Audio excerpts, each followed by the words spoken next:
Pioneer academy की teachers और मेरे पेरेंट्स के साथ। कैसे मतलब बहुत संघर्ष की स्थिति थी, तो आपको से सपना था डॉक्टर बनने का, तो फिर मैंने इसीलिए बायो चुना और फिर मेरी थोड़ी कैपेसिटी अच्छी थी तो फिर हो गया।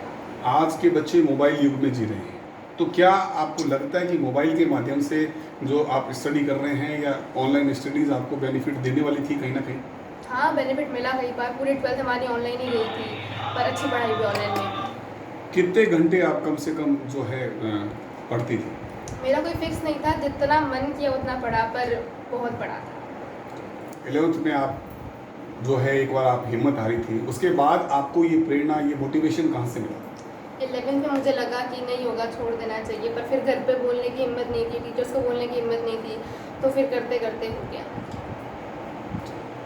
में आप वापस साइंस में आकर के नीट में आप सेलेक्ट हुए हैं, तो क्या कहानी है ये, किसने मोटिवेशन दिया और इसका श्रेय आप किसको देते हैं? मेरे को इसके लिए मोटिवेट महिपाल सिंह अंकल है हमारे, उन्होंने किया था।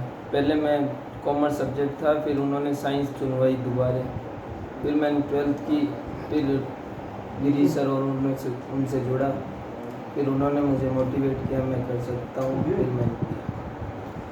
तो क्या आपको उस समय लगा नहीं कि आप 11th में साइंस होल्ड है नहीं, उसके बाद भी आप ये सब्जेक्ट चुन रहे हैं, कहीं आपके मन में हिचकिचाहट किस तरह से कोई थी नहीं?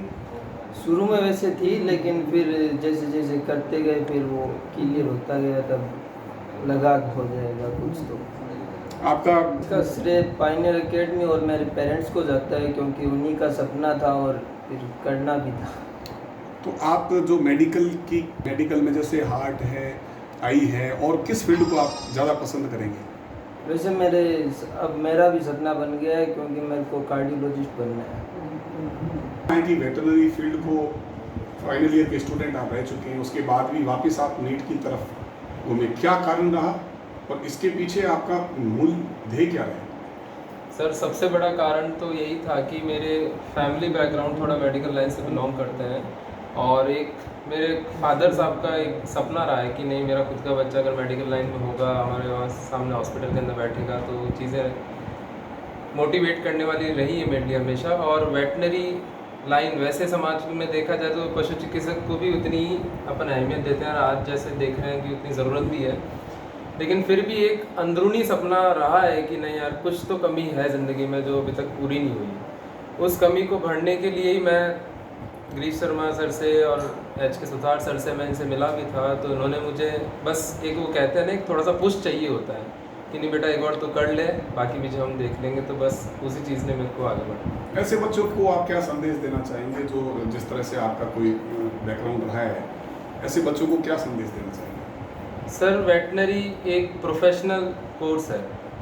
प्रोफेशनल कोर्स ज्वाइन करने के बाद में पहला मन में थॉट आ जाता है कि यार अपन चलो अच्छी जगह हैं और अपन कुछ अच्छा करने जा रहे हैं आगे, लेकिन समाज के नज़रों में हम कहीं ना कहीं इन दोनों कोर्सेज के अंदर, MBBS के अंदर, वेटनरी के अंदर, कहीं ना कहीं हम इनके अंदर भिन्नता रखते हैं। तो एक खुद को ये लगता है कि नहीं यार, अपन पशुओं का इलाज कर रहे हैं, इंसानों का इलाज अलग डॉक्टर कर रहा है, तो हो सकता है वहाँ पर अपन को विशेषताएं ज़्यादा मिल रही हों। तो एक ये थोड़ा सा मोटिवेशन रह सकता है कि यहाँ पर मेरे पास स्कोप का जो अपन बोलते हैं वो कम है, और अपन मेडिकल लाइन के अंदर चीज़ों को ज़्यादा वाइडली देख के और समाज के बहुत अच्छे तरीके से काम आ सकते हैं। सुपरस्टार तीनों की अलग अलग कहानियाँ, क्या कहना चाहेंगे? ये मेरे शाइन सुपरस्टार हैं, ये सौम्या लखूटिया। ये मेरे पास 11th क्लास में थी, मैं इसको देखता था, तो मुझे पहले दिन से पता लग गया था कि ये बच्ची भी 12th सेलेक्ट होने वाली है। दुर्भाग्य से कोविड लगा, ये सेलेक्ट होके भी सेलेक्ट ना हो पाई। 1 साल जम के मेहनत की, नतीजा आपके सामने है। ये बीकानेर टॉपर है गर्ल्स कैटेगरी में अपनी 680 मार्क्स के साथ, हमारे पायनियर में भी ये टॉपर है। और एक बार सुमन ने हिम्मत हार दे दी, मेरे से नहीं होगा, लेकिन सही मार्गदर्शन से बच्चा जो है सफल होता है। हमने सुना है कि हीरा तब तक हीरा नहीं है जब तक उसको झोली परखे नहीं। मुझे परख लगी कि बच्ची बहुत मेहनती है, मेरे साथ रहेगी, तो हमने टीम वर्क किया, डेडिकेशन के साथ काम किया, नतीजा आज सामने है। मैं शुरू से बहुत प्रभावित हूँ। शुरू हमारा पुराने स्टूडेंट रहा है, 2017 में वेटनरी सेलेक्ट हुए, लेकिन इस दौरान नाम के आगे डॉक्टर लग जाना सफिशिएंट एक बार था कि ठीक है, इनको मिला के भी नाम के आगे डॉक्टर लग गया है। लेकिन अंदर ही अंदर ये खुद को कुछ कचोट रहे थे, देख रहा था मैं इनके अंदर कि खुश नहीं है प्रॉपर। मैंने पूछा क्या चाहते हो? बोले सर मैं बनना डॉक्टर चाहता था ह्यूमन बीइंग का, पर मैं वेटनरी डॉक्टर हूँ। तो ठीक है, समझौता वाली बात है।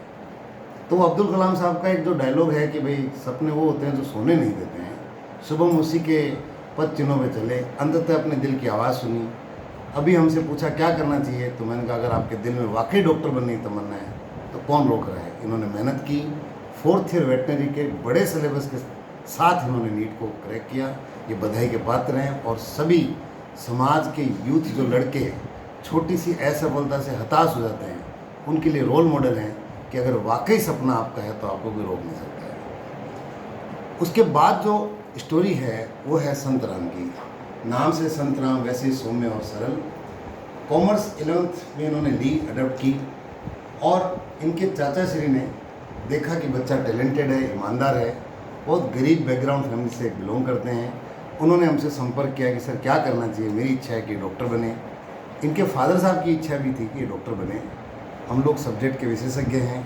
संतराम आया, कॉमर्स बैकग्राउंड होने के बाद जब क्लास में बैठा तो केवल आंखों में गंगा जमुना थी। रोज़ रोते थे, मेहनत करते थे, पढ़ते थे, लगातार हम मोटिवेट करते रहे, केयर करते रहे, बेटा डरिए नहीं, आपका सपना है तो हो जाएगा, असंभव कुछ भी नहीं है। कोई भी बच्चा जन्मजात डॉक्टर नहीं होता है, इसी कर्म भूमि पर उसको करना होता है। पायनियर की सशक्त टीम, बेहतर मार्गदर्शन, केयर और टाइम पे test series, top study material, top class management. नतीजा ये रहा कि संतराम आज कैटेगरी में बीकानेर टॉपर हैं। बहुत बहुत बधाई है संतराम को।